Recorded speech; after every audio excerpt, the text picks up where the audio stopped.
It's a pleasure to welcome to the program Nita Renfrew. Needs no introduction to the viewers or conversation. We've done up-teen programs over the long haul, and that's partly because she's one of the very, if not the very smartest people in all of Manhattan, if not New York and the world. And Nita, so good. Welcome very much to Conversation. Okay, what are we going to talk about? You gave me the term kahuka or something. Heyoka. So why don't you explain what a kayoka is, and then we're going to talk. You're all dialed up. It's like a heyoka, H-E-Y-O-K-A. Okay, what's heyoka? Okay, what I want to start by saying what I want to do on this program. Okay, this particular program. On this particular program. Okay. I never thought I would ever speak about the kinds of things that I'm going to speak about on this program today. Okay. Be warned. Yeah. Be warned. Yeah. The reason I'm doing this is because my brother sent me a link to a YouTube video that Russell Means made. Oh, yes. Okay. And it's called Welcome to the Reservation. Right. And I watched this thing, and, you know, I didn't watch it for a couple of weeks, and all of a sudden I saw it, and I said, you know, this is what I've been writing about in my militia book. Oh, right. That's right. We want to we can come back to that. So, yeah, right. In a way, what I'm going to do on this program is my homage to what Russell Means said in that program. Okay. And I want to say something about the way I'm going to end this program is I'm going to end it with a call to arms. Oh, a call to arms. You mean like arms? Yes. Okay. Which I never did with the militia book and everything. No. I never have done that. No, you were more, I've always been an observer. Separated from it in any personal way, yeah. So those of you who want to hear the call to arms, stay with the program. 1 hour. What we're talking about Lakota. We're talking about. Now, what we're going to talk about, Russell Means is a Lakota Indian, American Indian. Right. He lives on, I guess it's Pine Ridge Reservation in South Dakota. Right. He was the main leader of the Wounded Knee standoff back in the early 70s. American Indian Movement? The American Indian Movement, and he is the leader of the American Indian Movement. Back in the early 70s, the people on the Lakota reservation took Wounded Knee, which was, there was a museum there to commemorate the terrible massacre that had taken place, I guess, almost 100 years earlier. Right. I have a very bad memory for dates, and you need to forgive me because I didn't have time to look everything up. Ordinarily, I would have looked everything up. Let's get the patterns. Don't worry about the pattern. Details. So Russell Means, in this 1.5 hour documentary, which I recommend that all Americans see. Okay. It's maybe the most important thing that's been made in the past few years. Yes. Okay. What he says. He tells it in the name, Welcome to the Reservation. Yeah, right. What he says, he talks about how the Indians their livelihood was taken away from them, the buffaloes were all killed, the Lakota were put on the reservations, not just the Lakota, but everyone. They were put on the reservations, they lost everything they had, they lost their rights, they lost their freedom, they lost their traditions, many of the traditions. Many of them became alcoholics and so on because, you know, what happens when all of a sudden you're nothing? Yeah, right. They were overwhelmed by the force of the white people who came here, the Europeans. And what he makes the point of is he says, after a little over 100 years, welcome all you white people to the reservation. Let's see what you have wrought. Because we have all ended up living on the reservation in the conditions that they have been living under for over 100 years. We have lost our rights. We have lost our educational system. We have lost our healthy food system. Basic security. We've lost everything. We've lost our security. We no longer have jobs. We don't have a way to make a living. We're living on serfs, like serfs. We've become serfs. A lot of us are living on government handouts, which are now being taken away so we can fight more wars. You know. Yeah. And that's exactly what I was saying in the book I wrote, which was the history of the militia movement in the 90s. Let's go there for a minute. You wrote that over a long period of time. And I'm going to publish it. I'm preparing it. You're going to publish it as a book. As a book. But you're also been putting it out in part. The first 6 chapters are up on a blog. They're at militiahistorian.blogspot.com. Yeah, we'll make sure we get that to our list. Okay, and you should all see it. And we'll also make sure we get to our list of people when we announce the program on Thursday for the Russell Means thing. Yeah. Exactly. Yeah. Because everyone needs to watch that program. Okay. How long have you been in touch with that link? Well, just a few weeks, really, or maybe a couple of months. I mean, this is very recent. But you did the thing on the militia movement. That in the 90s, I wrote that You book. did. And I knew that the militias were in contact with a lot of the American Indians and so on, but they didn't want to talk about it because it's a sensitive issue because the American Indians live on reservations and, arms and the Second Amendment and all of that. And that also came about around Waco and so forth. Exactly. The whole militia movement. Yeah. Now, the other point, the point that Russell Means made that really caused me to want to say what I'm going to say today, and I'm going to step on a lot of feet. Good, by all means, and toes. Yeah. And I'm going to step on a lot of toes. I'm going to step on a lot of American Indian toes. Okay. I'm going to step on a lot of sensitivities, which I never would have done before I saw that program. Wow. Okay. And I realized, the American Indians' toes need to be stepped on again too. Okay. We may have done terrible things to them and so on. We sure did, all throughout the hemisphere. It doesn't do any good to live in a state of victimhood either. Okay. And we're never going to go back in the foreseeable future to living in the way that they lived. They're not going to go back to living in teepees and shooting buffalo and so on in South Dakota. Yeah. It's not going to happen.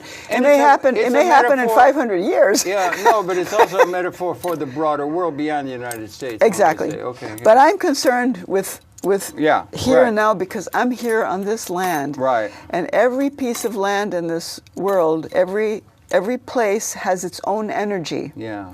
The Earth also has its own energy within the solar system. The solar system has its own larger energy. But we have our own energy as individuals, as communities, but we live on this land, which is North America. Right. And it's the United States. We don't live in Siberia. Right. We don't live in Europe. We don't live in Africa. We live here. And some of us have, our forefathers have been here for a few centuries. We all have, I think many of us have at least a drop of Indian blood, of American Indian blood. Very likely, yeah. I have a tiny drop of Indian blood, so I'm not an American Indian, and I'm wearing feathers and things. Yeah. In solidarity? Is that the right term? It's not in solidarity. Or recognition of our common fate? And also to say that, I've slowly come around to the conclusion, I am a Native American myself at this point. Yeah. I'm not an American Indian Native American. But I am a Native American. I'm not what do you mean? A European. Okay. I'm not, my ancestors came from England and Scotland, and I could no more go back to England and Scotland and claim, a passport than the man on the moon. I'm not from there. Okay. I'm from here.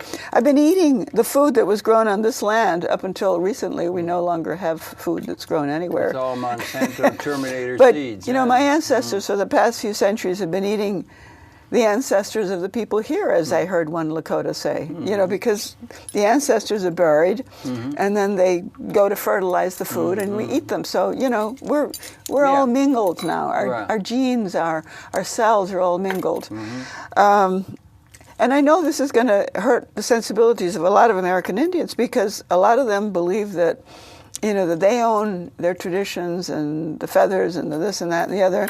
Creation stories. We white people have no right to partake of any of this yet. And some of them go so far as to say, well, you're not an American Indian unless you're enrolled in a reservation. And I'm sitting there saying that's a real oxymoron, because that's the conqueror is the one who is determining who is enrolled and who isn't enrolled. Right. So why aren't all of those American Indians who didn't grow up on a reservation, why aren't they considered Indians by the whole thing is a mixed can of worms. Right. Now, what Russell Means said, that decided me to be on this program, was that he said the same thing that the militias were saying in the 90s. He said, we need to go back to the Constitution because the Constitution, but he went further. He said the Constitution is Indian law. Indian law. A lot of it came from Iroquois. It came, the basis for it, the philosophy of the Constitution came out of the Iroquois nation and Indian law. And the Iroquois Confederation. And we tend to forget that. Yeah, exactly. Okay, yeah, right. Benjamin Franklin was the primary person, but Thomas Paine, Thomas Jefferson, a lot of those people, and I'm thinking, maybe that's going to be my next project. A lot of those people were learning Indian languages and so on. Is that right? I didn't yes, know. and I suppose it would have had to have been. Yeah. You have to have a lot of contact because they didn't have any Burlet schools where you could take online courses at the time. That's right. No autonomic translating. So that meant that they were in direct contact with a lot of those people, and that they had great reverence for them and great admiration because they weren't languages that they could use in colleges or in school or anything. Latin and Greek. So, I have to take a look at this. And when I heard Russell Means say that, I said, wow, I said, that's it. And then a whole other thing fell into place for me. And a lot of the people who know me know that I used to be a journalist, but I became a healer, an energy healer, because I believe that the world needs healing more than it needs more facts. So I've been doing healing, and I sort of stopped watching the news. I stopped looking at all that stuff and everything. I said, no more of any of this. The reason I'm going to publish the militia book is because although there's a lot of toxic information in it, and I was myself getting sick just writing it and learning all of this terrible stuff, we need to do an exorcism in this country. We need to get rid of the demons. But in order to get rid of the demons, any exorcist knows that you need to name the demons. You cannot get rid of the demons by pretending they're not there, or through wishful thinking, or by positive thinking, which is what Americans are. The whole New Age movement is into now. Dale Carnegie would not have been made a good exorcist. Right. Think positively. It doesn't. It works for some things, but it's like aspirins work for some things, but they don't work for other things. I understand. Nothing works for everything. No, we're right on the same page. So I'm going to put this book out because we need to name the demons, and so that we can get rid of them. My militia book. Shooting Edge. Yes, the America Shooting Edge. And that there will history be of the so American much. militia We're movement. reaching such a point where, as you say, we're on the res now with everybody. We're on the res with now. the other our Indian brothers. We're on and there's the res. going to be reaction to that by the American citizenry that will take up. There will be a reaction that might become like a militia action. People don't have any income. They don't have any way to get jobs. They're going to start cutting food stamps and access to medical care. I mean, come on.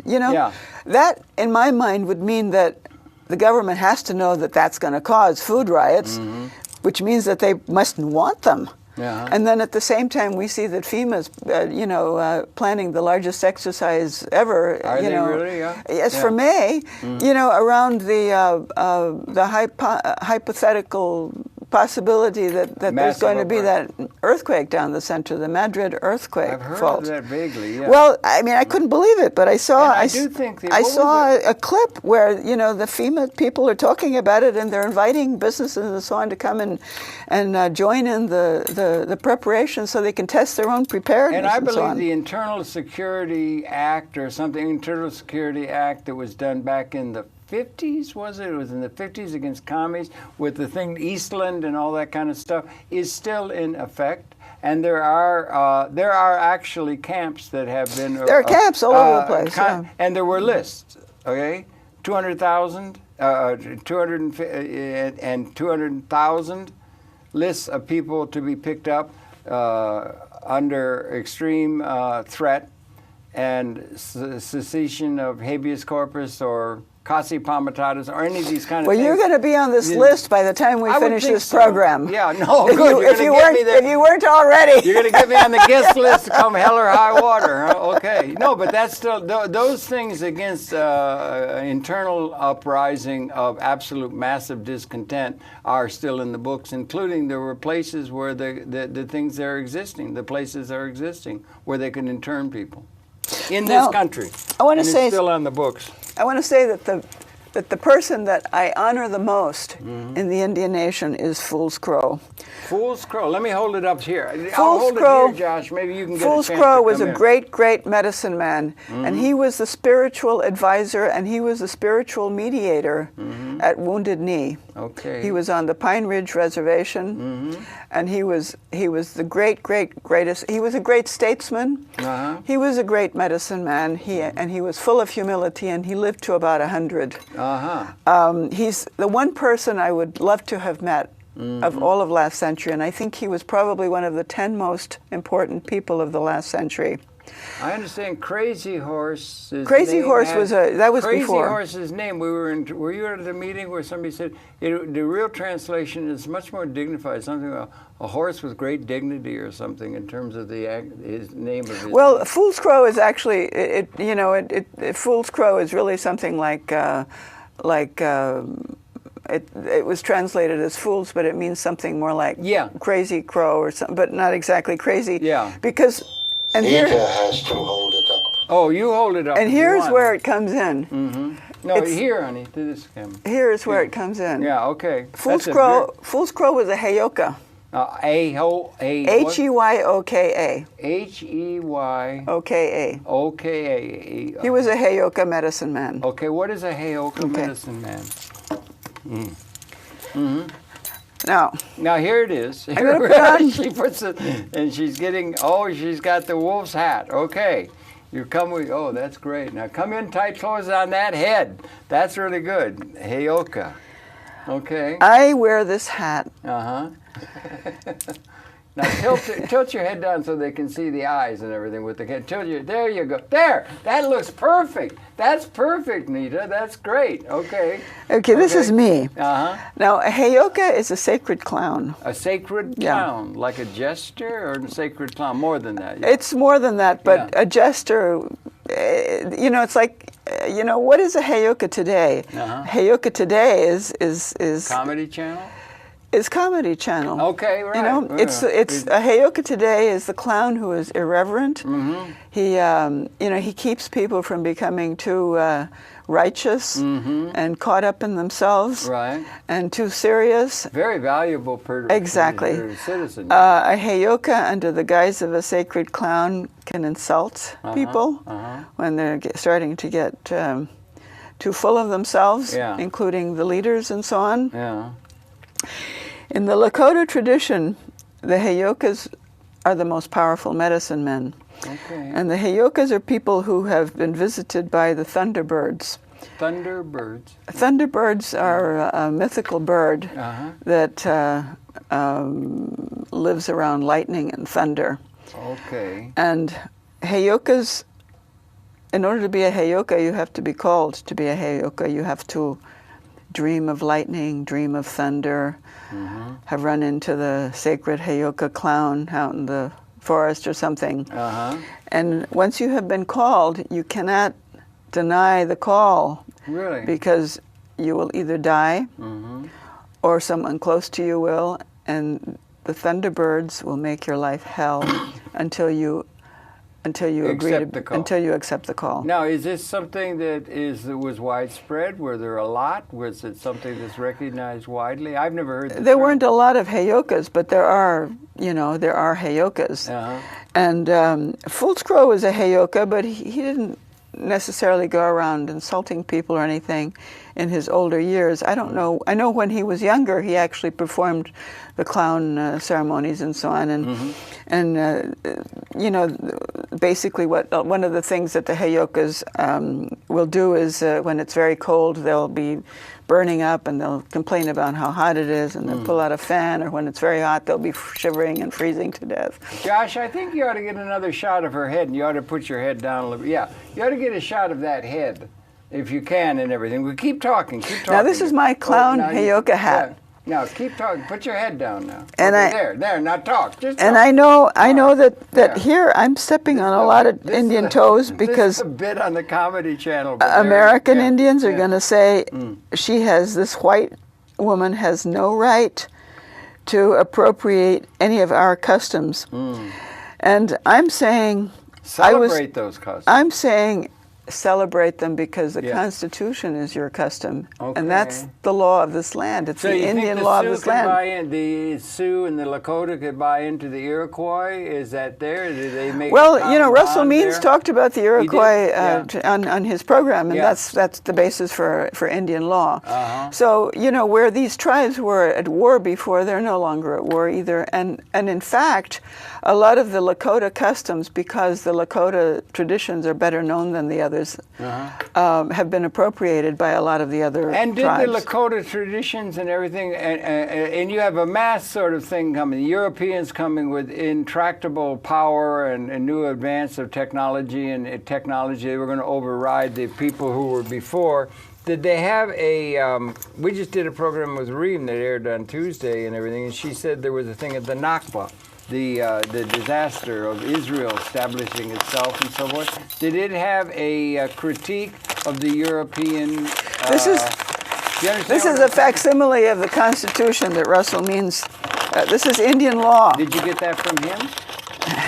Oh, It's- no, he had reference. It's actually the real thing, but, you know, I got it out of the Library of Congress, and I have to take it back. You can check it out. Be careful, it's tearing, honey. I know you have to be very careful Yeah, with it. It's okay. very ancient. That's the constant. Yeah, 400 years old. yeah.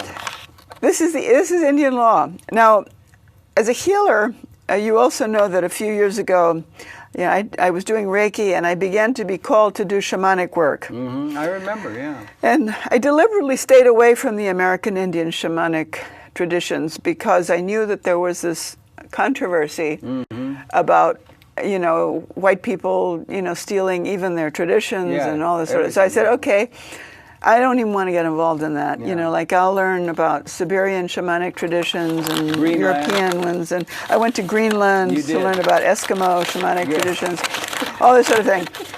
And then at a certain point, you know, I started getting visited by a Lakota medicine man. You did.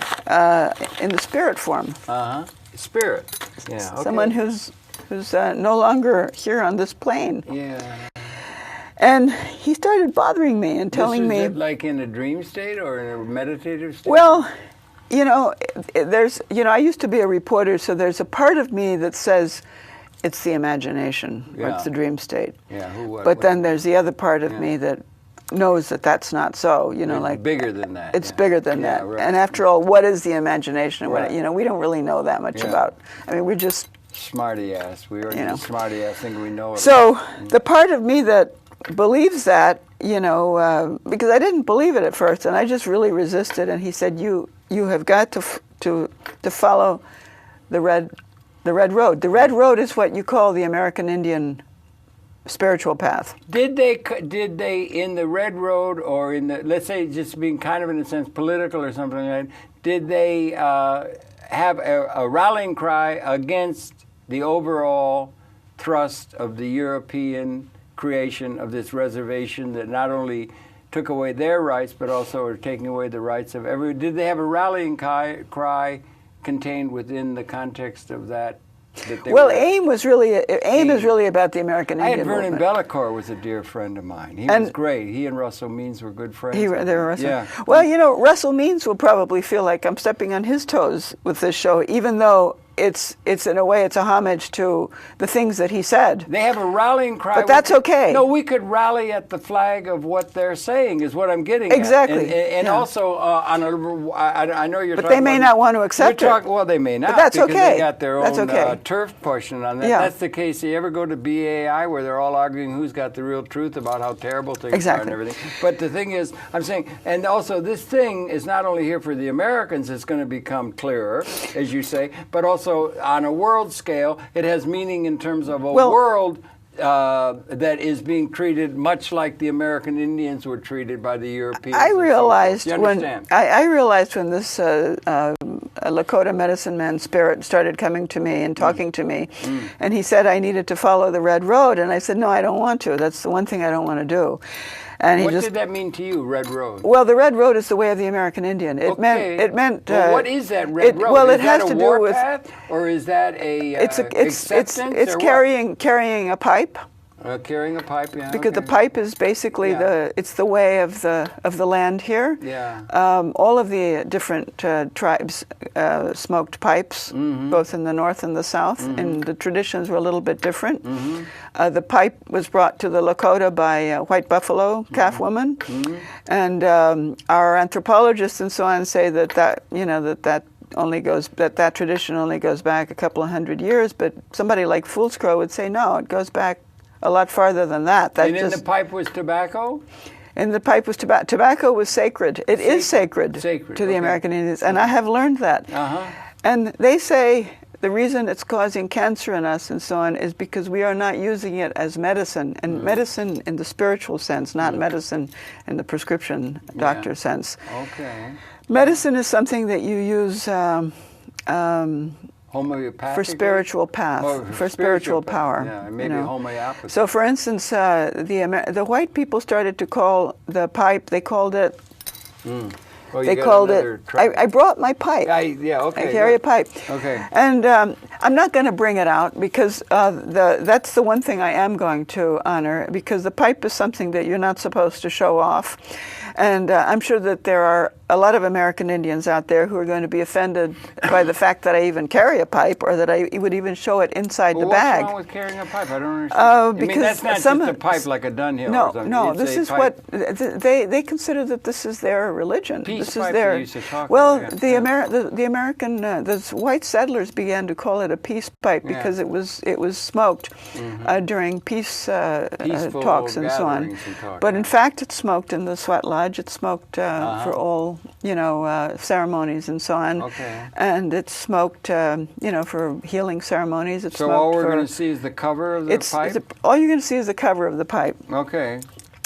For that, I would have to have permission to show it. It's the only thing that I'm going to be reverent about on this show. Okay, right. Okay, yeah. This is my.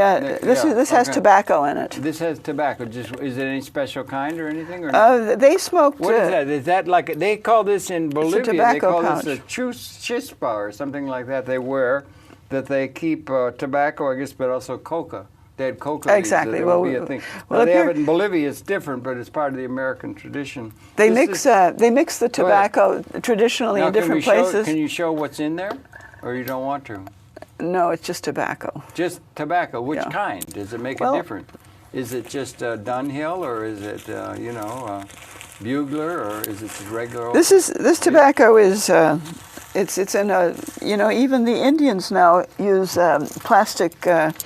Bags for things because they keep things better than the graduate. The future is plastics. They keep it's oil. They keep better than in pure. But this beautiful leather. case that it's done in is hand. I think that maybe is handmade and it's a beautiful work. Anyway, of art. that tobacco. Plastic, this is the old type tobacco. Okay. It's hand grown by someone, and it has no pesticides or any of that. Organic, yeah. But that's hard to get. Yeah. So generally, what's used is this native spirit tobacco, the organic kind. But then it's mixed with red willow, with osha, which is bear.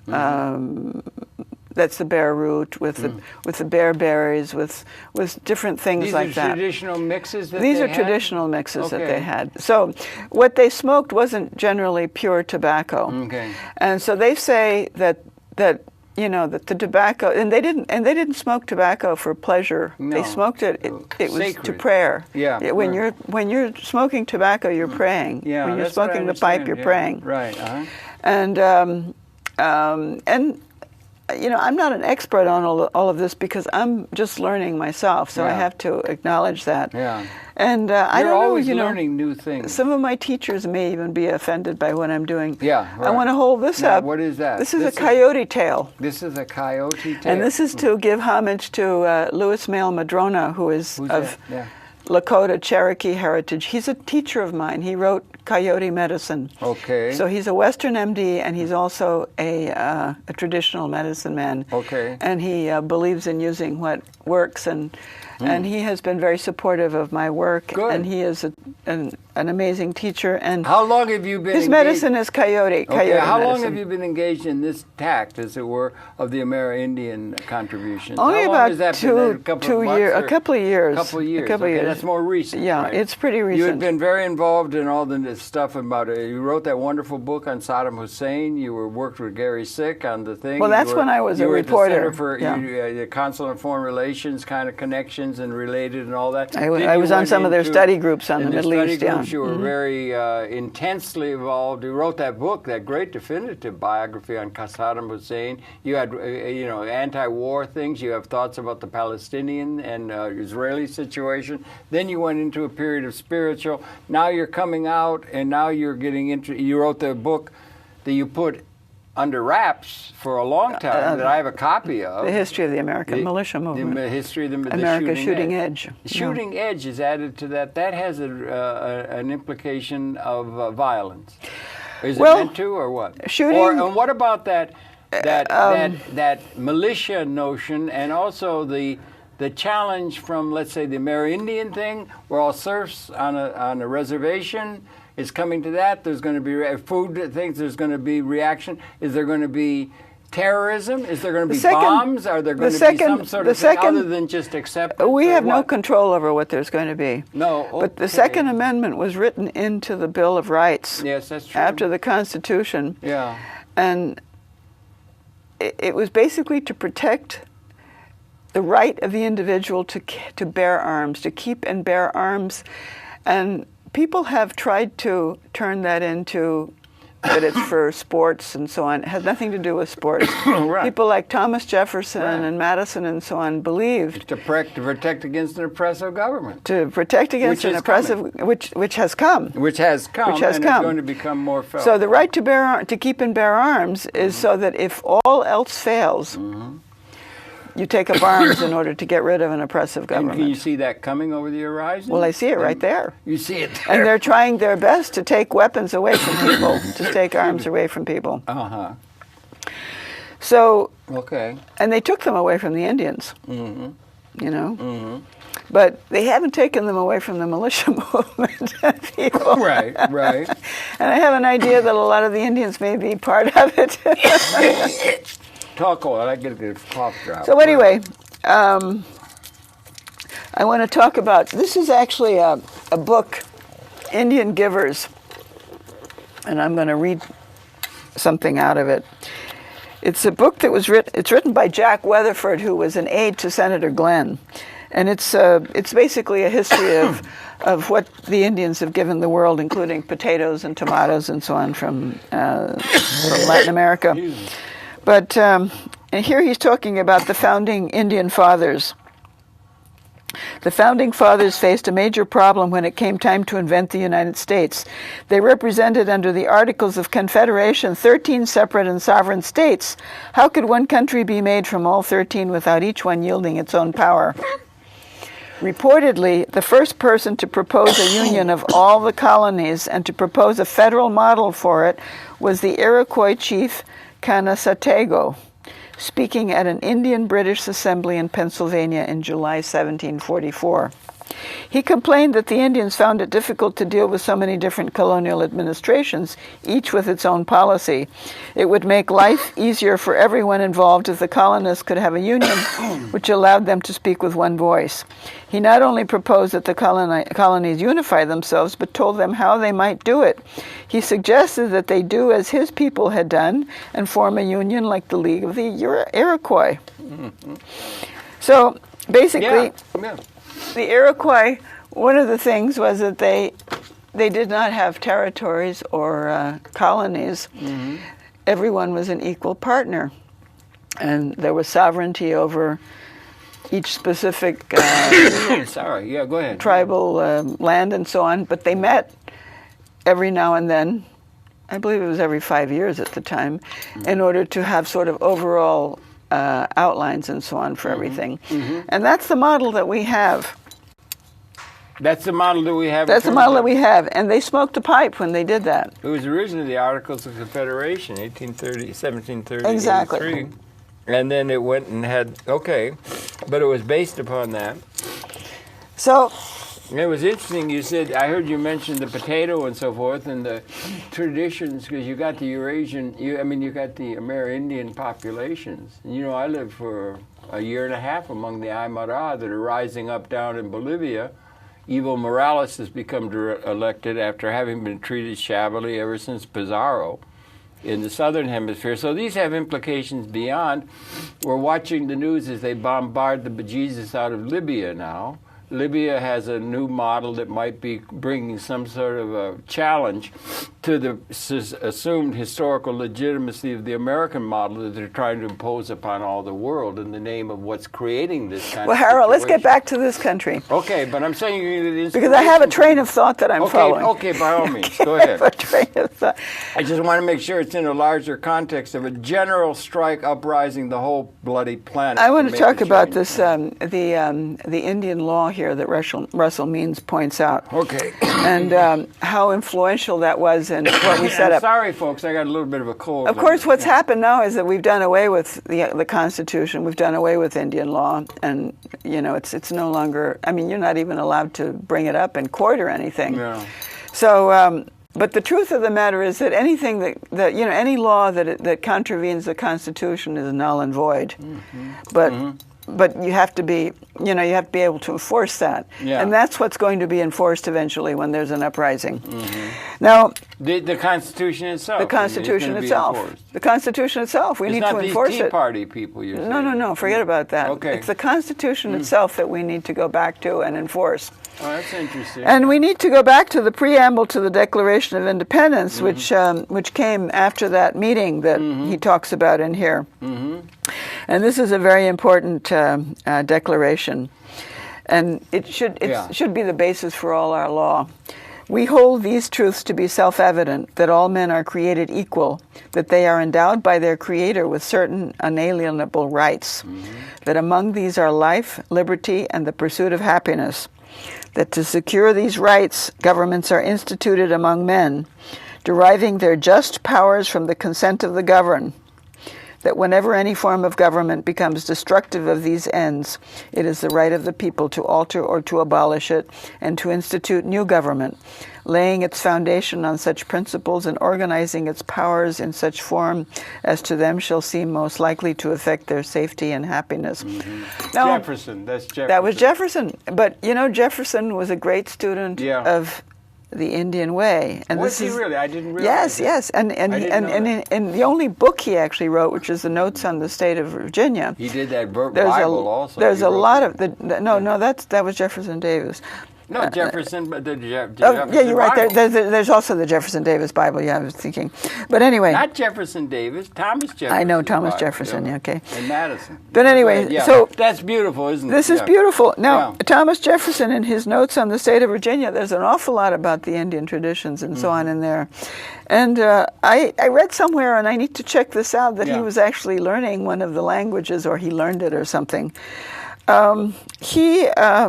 So this is Indian law. Yeah. And this is the way Indian law based on. This is Indian law. Weren't there also some things coming from This is the way they ran. Their chiefs did not have absolute authority over their people, and they had spiritual chiefs, and they had different chiefs in wartime and so on. And in wartime, the chiefs were chosen by the people, and nothing is 100%. So there was overlap here and there. I'm sure there were some chiefs that were less than, popular and so on. Yeah. But generally speaking, this is the philosophy that lay behind the way they ran things. Yeah. Now, when we got to the second, when we get to the Revolutionary War, we have something very interesting, which I bring up in the book of in my militia book, because this is something that the militias gave me. Okay. Hold it up. Give him a chance to come in on it. That's him at Trenton, I presume, right? This is George Washington at Valley Forge praying. Valley Forge. Okay. Praying. Mm-hmm. And what is in this booklet are his prophecies that he received at Valley Forge. Really? Okay. I don't know that. Yeah. Are little known, but are very well known among the militia movement. Really? Okay. Yes. And what he told this story over and over to inner circle confidants. He didn't publicly speak about it. But apparently one day at Valley Forge, when things were looking pretty bleak, They sure were. he was sitting in his office and he saw a beautiful woman standing there. And he wondered how she had gotten in because he'd given orders to not be disturbed. And he spoke to her. He said he spoke to her and he asked her 4 times how she had gotten there, and she did not respond. And then he said he felt himself losing control over his body, and he went into a state of sort of some kind of a reverie, I guess. And he could not speak, and he could not move. This is all authoritatively transpired to us? This is transpired, yes. I'm not aware of it. But go ahead, to spell it out. An angel came and said, "Son of the Republic, listen and learn," I think. Listen and learn, or look and learn. Where is this? Where is this from? How come I know about the cherry tree, and I know about, the Prussians at Trenton, and how do I not know it's in this? some of the books that were written by the people around him. Is this written by people who are part of the militia movement, who No, are writing their own this interpretation? particular thing. Well, these are quotes. These are quotes from some of the other books. From one, okay. But you have to go find. I'm sure you can find them on the Google. Okay, that's it's something else. authentic. I would It's have, authentic. if I had had the time, Spell it out. I would have gone and Googled it and so on. Okay, But anyway, yeah. what he said was he had this same voice said to him 3 times. The first time, it was this. I don't know. It was this sort of. It was a symbolically what he understood to be the revolution, the American Revolution, and the United States being victorious, which was he was the head of the Continental Army, and then that vision faded, and there was one. Where the angel had the word union written on the top of I guess this feminine the head or form something. was an angel. Then, no, this was another angel, I think. Another angel on another occasion? No, in the same. This was the vision. Okay. In the vision, there was this angel. Yeah. And Son of the Republic, look and learn. And this person said, no, this was just the voice. I guess the angel, but. The mysterious visitor was there, and this was the voice. And he said, "I beheld a heavy white vapor at some distance rising fold upon fold." And what he saw was a heavy fog coming out of Africa and covering the United States, and the United States being torn to pieces, and then coming back as a union. And this word union was there. Now this is before, this is the Civil War, but this is a long time before the Civil War, so he had no idea of any of this. And the union was the issue. And then that faded, and the voice said again, "Son of the Republic, look and learn." And in the third one, there was this smoke, heavy smoke, and a dark red light coming out of Europe, Asia, and Africa, and covering the United States. And destroying everything, and he could see fighting everywhere. Red and smoke? Yes, people dying all over the place and so on. And then the smoke faded, and all of these towns sprang to life again. So that was... Second World War, communism? No, that one hasn't come yet. Oh, it has not come. That's our Armageddon or something? Or? Well, is it going to be symbolic or is it going to be literal? Who knows? But that's all new to me. I want to see where you go. Well, it's very interesting. Yeah, it is. But I just want to know chapter and verse. That's but we will. I would have done that, but again, that's one of the things I would have done so that I could talk more about it. But I didn't go on. I didn't have time to go on the Google. Right. Well, you're going through a lot here, and you think that we're on the verge of a monumental kind of confrontation between the Pokes and the people who are running a system that's hopelessly mired in an inappropriate pattern in terms of... And this, by the way, this is a picture of a heyoka. This is the cover of a book about... hold it up to this camera. The medicine men. Hold it. Give them time to come in. Yeah. And that's a modern day Heyoka dressed as a clown. They do. They dress as clowns and they clown around at the ceremonies. And it's okay to compare the Heyoka to like our. It's a sacred clown. Let's see, irreverent comedy channel, Colbert. I think there's something there because it's like. And that's where the youth is going. They really are because the reality is so. It's about the Heyoka energies. Yeah. Obviously, we're not traditional American Indians, so it's not gonna manifest in the same way that it did in those traditional societies, or that it still does with the very traditionalists. It's manifesting in a different way, like here, with my wolf, and I wear a wolf because the wolf was the first spirit animal that came to me. The first time I did a sweat lodge, I didn't expect anything, and all of a sudden there's this wolf there. So I have a relationship with the wolf, and then I was invited to be a Heyoka at a hunt ceremony that Louis Mail Madrona did a year and a half ago, and I was the Heyoka there, and I was not making up what I was doing. I was doing what I was being directed, by spirit to do. And I did things like when people were praying very reverently, I snored and I asked embarrassing questions and so on. And the point of doing that in a ceremony is that it's a test to the people of their in traditional societies. This is a test of a person to withstand outside distractions and so on. Because when you're praying heavily and somebody is saying irreverent things to you or whatever, it's you need to be able to keep your concentration. And so that's what people did. Interestingly, we then did a ceremony to support Louis in Central Park, and I believe you weren't able to come that day, and it was the Heyoka again, and that particular group hasn't asked me to be a Heyoka again, so I think I went over the top a bit for them, but that's the test of your true spirituality. What can you withstand? It's easy to be spiritual if you're in a nice warm room with nice music and right, cherubs and all that. Yeah, right. With the cherubs and the angelic music and so on. But what about being spiritual when somebody is antagonizing you or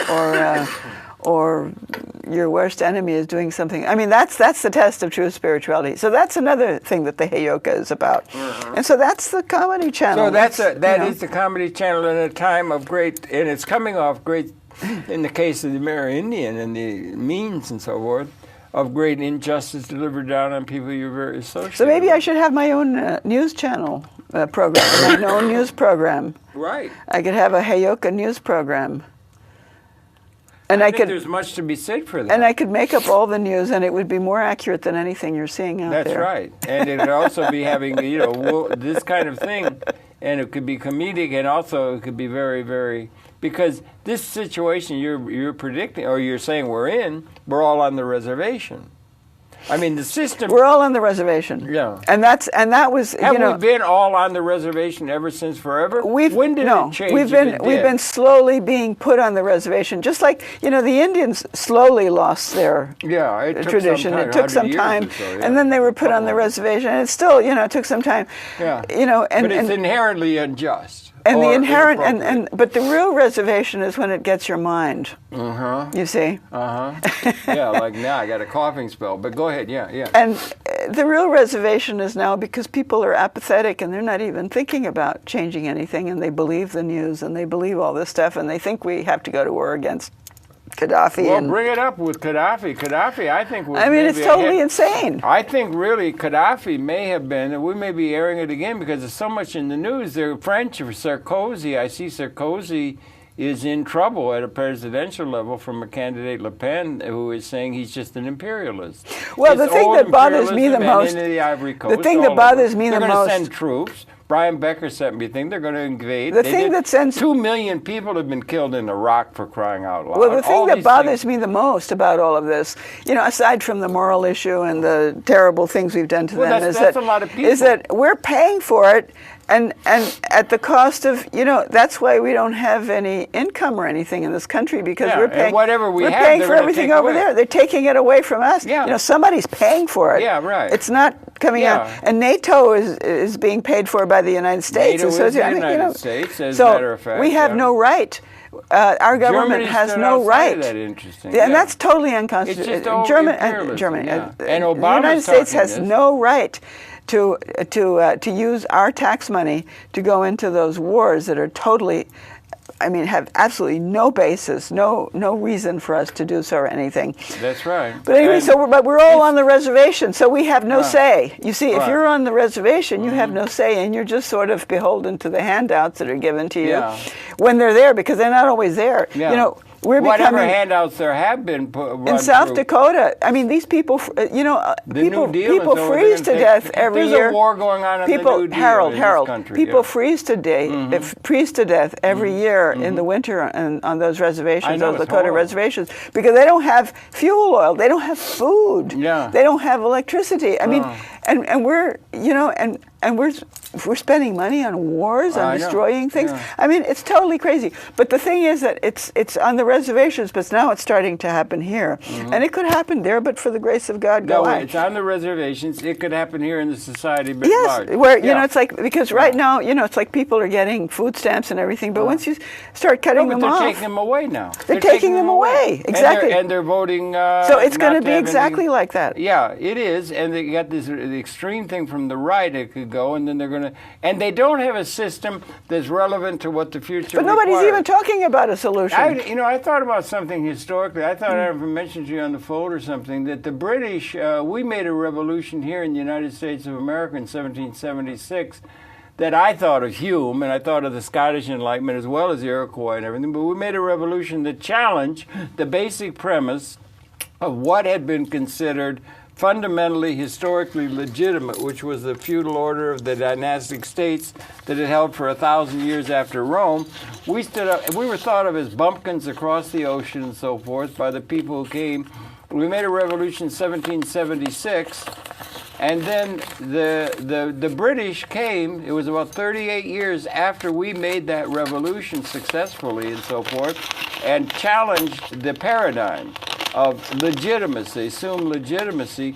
The British came here with their army in the War of 1812 and bombed and burned our capital to the ground. Do you remember that? Well, this is 1814. They burned it to the ground. Gaddafi made a revolution in 1969 where they established a new order questioning, at basic premise of political and economic and social, the premises of the world system that assumes itself to be legitimate, that is largely the United States of American pattern that others, that the Marxists would call running dogs, had signed on to across the world, where all the capital assets are owned by a tiny group and so forth, and you've got this wage slave system that distributes demand to people. It's out of date. Let me get back, what he Harold. said. You're talking about something that has nothing to do with it. It is, because there's a connection between the broader world and the Indian and all of these things. I'm saying he made that, and it was about 40 years after he made that revolution that they went and bombed him, because he may have had he's the only country in the world where you could not form capital by one group and then distribute demand only by wages. You had to have the people who were part of a private sector entity had to be owners of the capital assets. That's the biggest question. Yeah, but why don't we talk about the American Indian system? You, he is no. He's not comparable. It's a different system. I'm disagreeing with you. The point is the American system is like the feudal order of the 1,000 years after Rome. It calls itself legitimate. It's assumed legitimate. They talk about the international order. They got all these institutions. They are not historically legitimate. He had a system that would challenge that, thought of as bumpkins across the ocean, just as we were,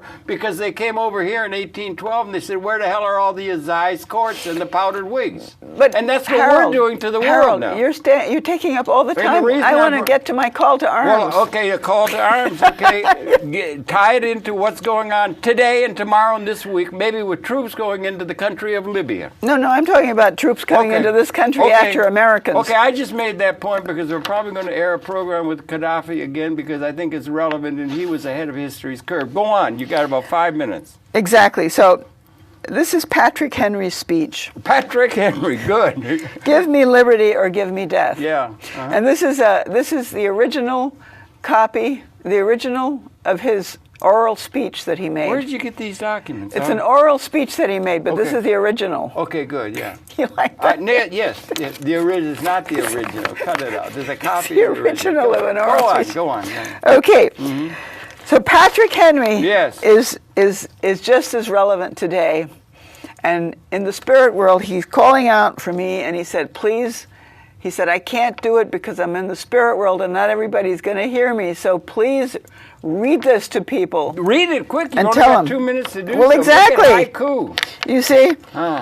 Besides, sir, we shall not fight our battles alone. There is a just God who presides over the destinies of nations and who will train up friends to fight our battles for us.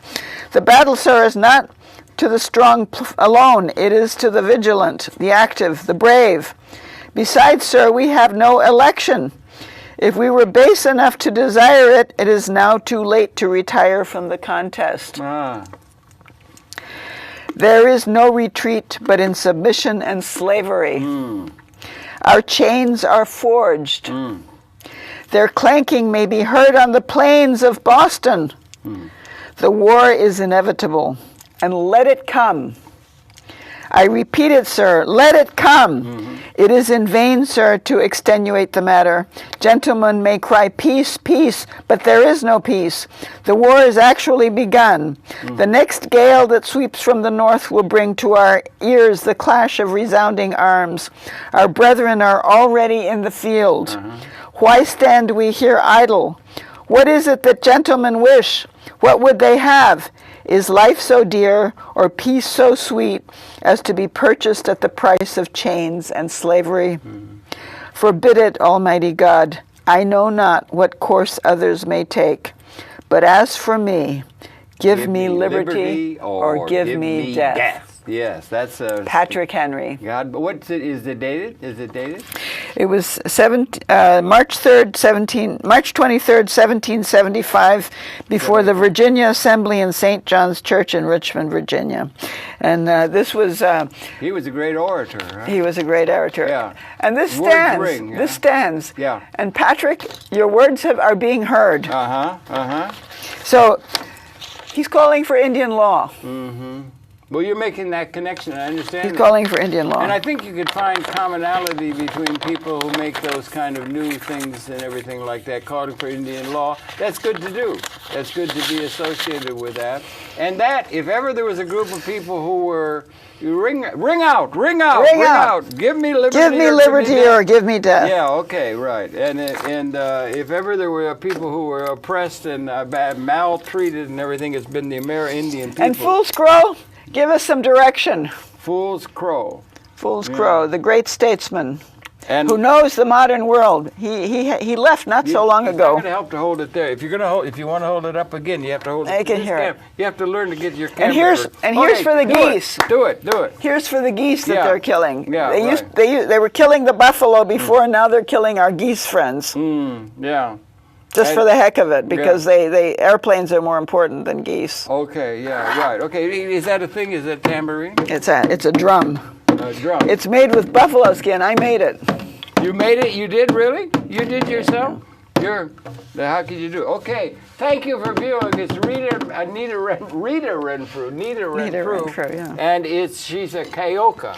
Give me liberty or give me death. Here, you saw it here on the Kayoka channel. We should have a Kayoka channel.